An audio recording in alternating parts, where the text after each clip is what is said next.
Now, part two, you're going to have to move beyond the point of your preparation. You're going to have a tactical response. I'm mostly structured for strategic responses. However, I'm going to have to fine tune and redevelop, and I'm in the process of some of my tactical response. I've been in a field operation mode. You have seen the administrative side of me in the videos until now. May 1st, I went into a field operation strategic mindset. And I have no sense of humor about a lot of things at times. It's business. It's life and death. When it gets to life and death, I would rather have people pissed off at me for being direct, blunt, or in their face at times if necessary than have them wounded or killed. I don't like casualties. I don't like to see wounded and dead and the dying. It is a consequence of what probably is going to happen in this country and most of the world. I want to see you, whether you like me or not, I would like to see your family survive. But it goes beyond the preparation. You have to take the preparation now up to your tactical response of your contingency plans. Jaw music doesn't cut it. War is won with your brain and intellectual ability. It's not about brute force. Brute force has its part. Your mind is your best weapon. Now, I understand in a firefight you cannot throw your brain at someone. However, your mind is one of your strongest assets against an enemy. Know your enemies. What are you going to do? We're staying here.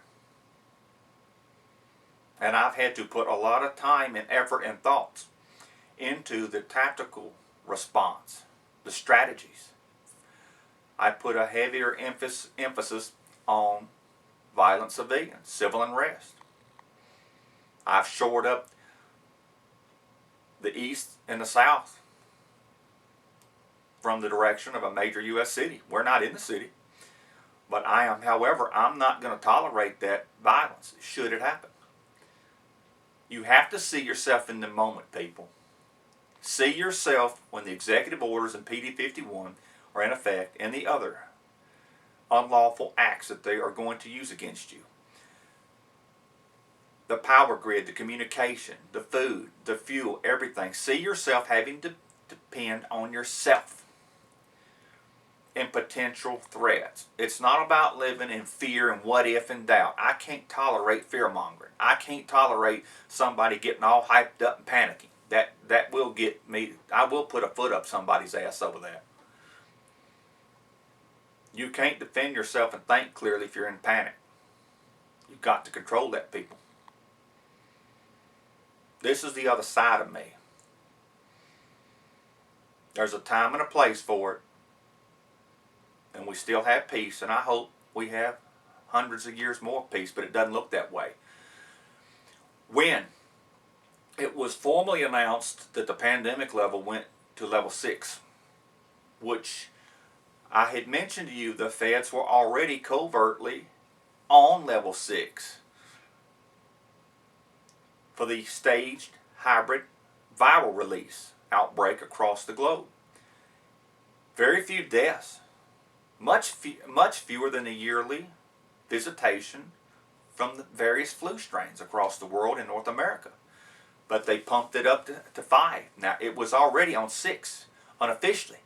And now it's officially, and you know there are United Nations treaties that sustain that Mexico, United States of America, and Canada go under the treaty, which I believe is, in my opinion, unlawful and unconstitutional because it forfeits your sovereignty as the state sovereignty, your sovereignty as an American, to the corrupt bastards at the United Nations and elite. They are behind a significant amount of this evil in the world and the destabilization.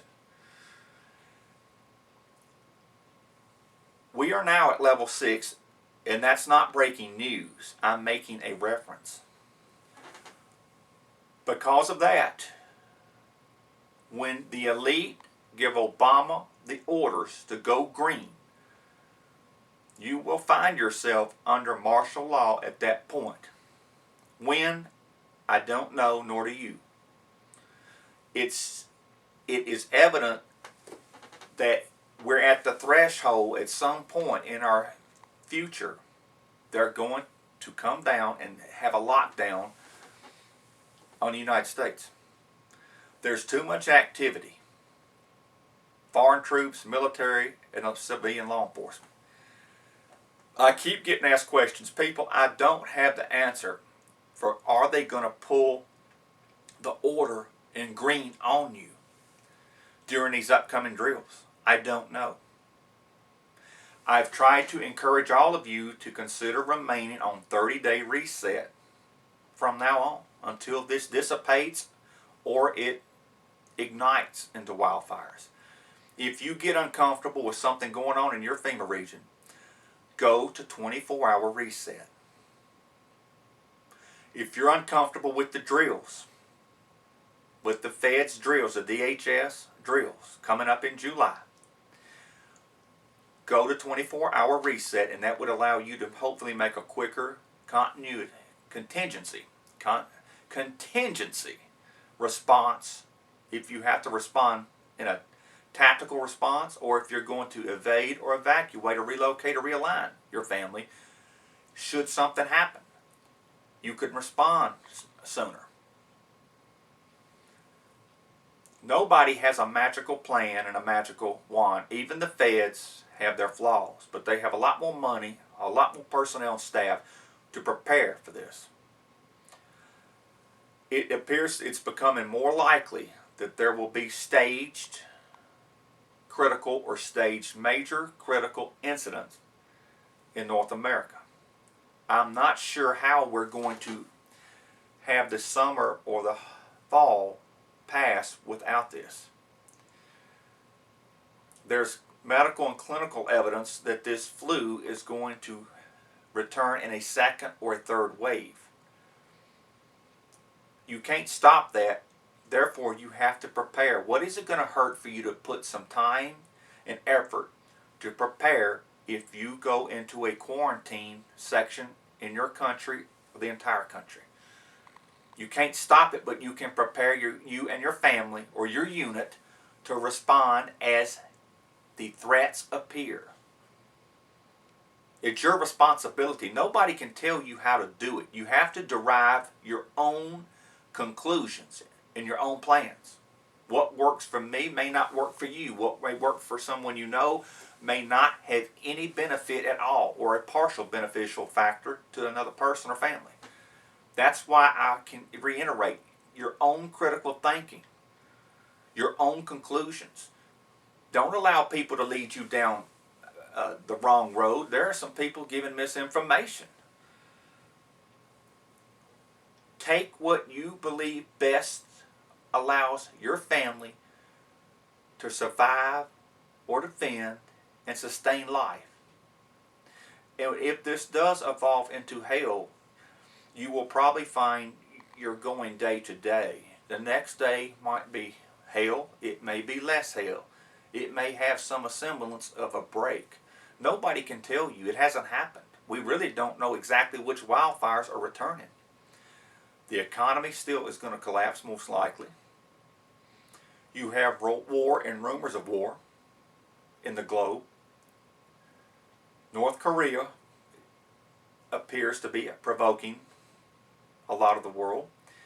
The Mideast remains hot.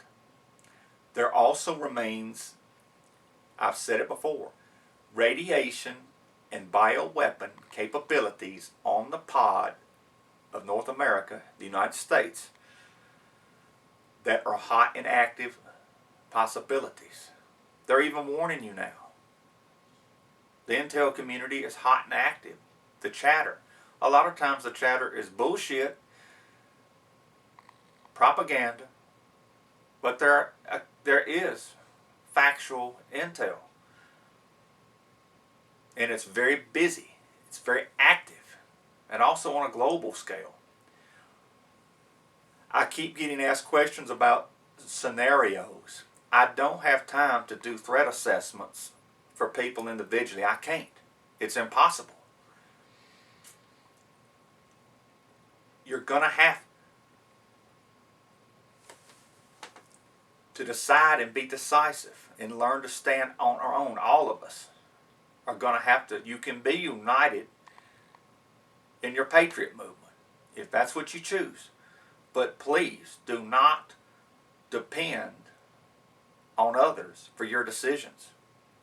Assistance is one thing, but the plan for your family and your life is important, significant enough that it warrants you to reach your own decisions. And with that comes confidence. And there's a difference between arrogance and overly cocky and decisiveness. And I'm going to end this right here, and we're going to start part 3.